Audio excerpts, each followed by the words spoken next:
चौथा अध्याय है समस्याएं आज के समाधान कल के बुक का। इन विषयों से कौन जूझेगा, कैसे जूझेगा? प्रत्यक्ष समस्याओं में अनेक ऐसी हैं जो दिखने में अत्यंत भयावह मालूम पड़ती हैं और जिसका समाधान भी सरल नहीं दिख पड़ता। सारी दुनिया उसके कारण चिंतित है। मूर्धन्य जनों को बहुत माथापच्ची करने के उपरांत भी कोई हल नहीं सूझ पड़ता। इन समस्याओं में सर्वप्रथम है वातावरण में सतत धुल रहा शहर। औद्योगिक कारखाने वायु को विषमय बना रहे हैं। लगता है कि कहीं शुद्ध वायु के अभाव में घुटन से ही जीवों को दम ना तोड़ना पड़े। औद्योगिक उत्पादन के वैशल्य रसायन जलाशयों में बहाए जाते हैं, वहीं पानी धूम फिर कर पीने के काम आता है। मंद विष पीते रहने पर देर सवेरे उनका प्रतिफल मरण ही तो हो सकता है। रासायनिक खादें और कीटनाशक विष आहार में सम्मिलित होकर स्वास्थ्य को चौपट करते रहते हैं। वायु प्रदूषण के कारण वातावरण का तापमान दिन दिन बढ़ता जाता है। विश्व का हिममंडल पिघलाने और समुद्र में बाढ़ आने की चुनौती देता है। पृथ्वी के ऊपर सुरक्षा कवच भी फटता जा रहा है और खतरा बढ़ा जा रहा है कि अंतरिक्षीय मारक किरणें कहीं धरातल को भून कर न रख दें। प्रदूषण का शोषण वृक्ष वनस्पतियों के माध्यम से होता है।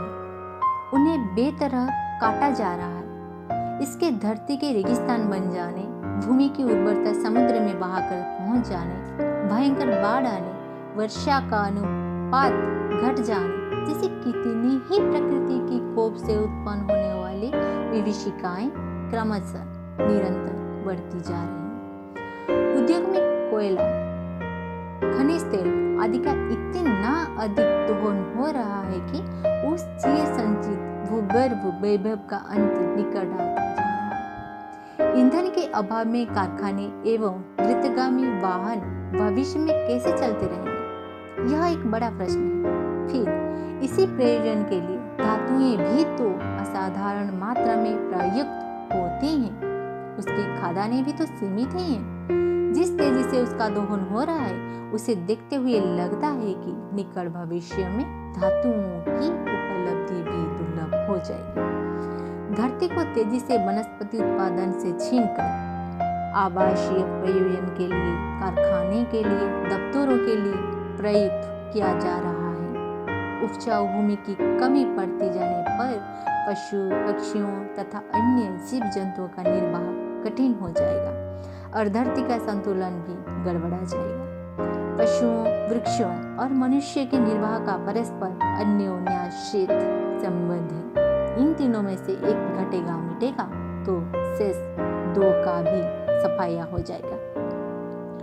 वृक्षों की पत्तियों से, पशुओं के, मनुष्य के मल मूत्र से धरती की उर्वरता कायम रहती है और उसी के आधार पर जीवधारियों को आहार भी उपलब्ध होता है। बादल अपने आप बरसने का जितना उपक्रम अपनाते हैं, उससे कहीं अधिक पृथ्वी की परिस्थितियां उन पर बरसने का दबाव डालती हैं। यदि यह दबाव बना रहे तो जिस प्रकार रेगिस्तानों में वर्षा नहीं होती, उसी प्रकार अन्यत्र भी बूंद बूंद पानी के लिए तरसना पड़ेगा।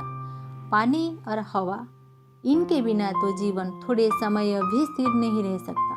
फिर आहार की उपज वो भी तो नहीं हो सकती। और निर्वाह साधन के अभाव में ना मनुष्य जी सकता है और ना प्राणियों। वनस्पतियों में से ही किसी का जीवन स्थिर रह सकता है।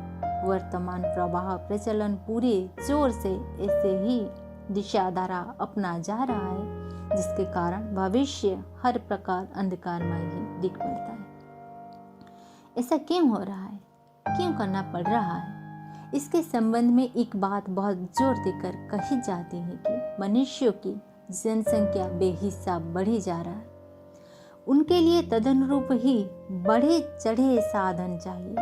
आहार, जल, मकान, कारखाने, व्यवसाय, विद्यालय, चिकित्सालय आदि अनेकों साधन चाहिए। उस संदर्भ में हाथ सिकुड़ा जाए तो उत्पन्न होते जाने वाले मनुष्य समुदाय की व्यवस्था कैसे बनी। मनुष्य की अभिवृद्धि अनायास भी रुकती तो नहीं।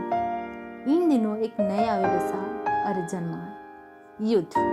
20वीं सदी में 2 विश्व युद्ध एवं प्राय 200 क्षेत्रीय युद्ध हो चुका है। इनमें कितनी युवा शक्ति मरी, कितने परिवार अनाथ हुए, ये बात अलग।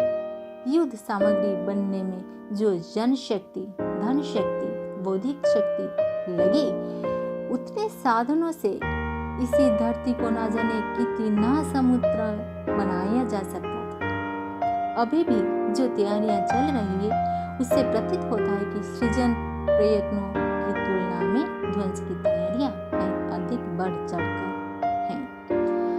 अर्थ संतुलन ऐसा गड़बड़ाया है कि गरीब अधिक गरीब और अमीर अधिक अमीर बनने जा रहे हैं। अर्थलिप्सा में मीडिया हथियाने के लिए धनाध्यक्षों की हविश अनेक प्रकार की उपनिवेशवाद, साम्राज्यवाद, पूंजीवाद रचते हैं और उसके परिणाम स्वरूप दुख बढ़ते चले जा रहे हैं। इस सब का परिणाम यह हुआ है कि जनसाधारण का शारीरिक मानसिक स्वास्थ्य बेतरह गड़बड़ाने लगा है। दोनों के क्षेत्र में इतने अधिक रोग बढ़ रहे हैं कि उसके निवारण के लिए बनने वाले चिकित्सक, आविष्कार, अस्पताल सभी बोने पड़ते जा रहे हैं। लगता है अगले दिनों पूर्ण स्वास्थ्य रह सकना अत्यंत कठिन हो जाएगा।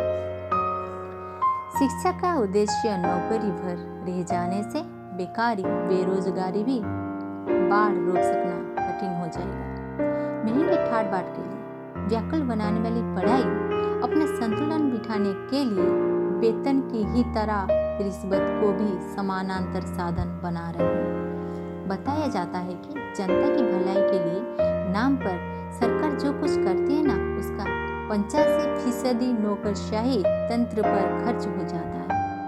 शेष 15% भी उपयुक्त व्यक्तियों तक पहुंचना होगा कि नहीं, इसमें संदेह है। वे चलिए उसमें से भी बड़ा अंश हड़प जाते हैं तो कोई आश्चर्य नहीं। कहने को प्रजातंत्र का प्रचलन है और सत्ता का सूत्र संचालक मतदाता माना जाता है, पर यह कोई रहस्य नहीं रहा है कि मतदाता जिस विभ्रमों और दबावों के बीच रहा है, उसे देखते हुए उसके लिए विवेकपूर्ण निर्णय कर सकने का धरातल भी तो नहीं रह गया। शासन संचालन को देखते हुए नए सिरे से सोचना पड़ता है कि राजतंत्र, अधिनायकवाद आदि की तुलना प्रजातंत्र को मिल भी सकती है या नहीं। प्रत्यक्षवाद ने आदर्शों पर आस्थाएं बुरी तरह डगमगा दी, जैसे भी बने स्वार्थ साधन ही प्रमुख दृष्टिकोण रह गया है। मानव गरिमा के साथ जुड़ी हुई उत्कृष्टता की चर्चा तो कहने सुनने को मिल जाता है, पर उसका व्यवहारिक प्रचलन मुश्किल से ही कहीं दिखने को मिलता है। छद्म, पांडव, प्रपंच ही भक्त और भगवान का क्रिया, कृत्य और धर्म कलेवर का रूप धारण करता जा रहा है। इन परिस्थितियों में हर सोचने वाले का मन टूटता और संदेह होता है यही कि उज्जवल भविष्य की संरचना का उद्देश्य किस प्रकार, किस आधार पर पूरा हो सकता है।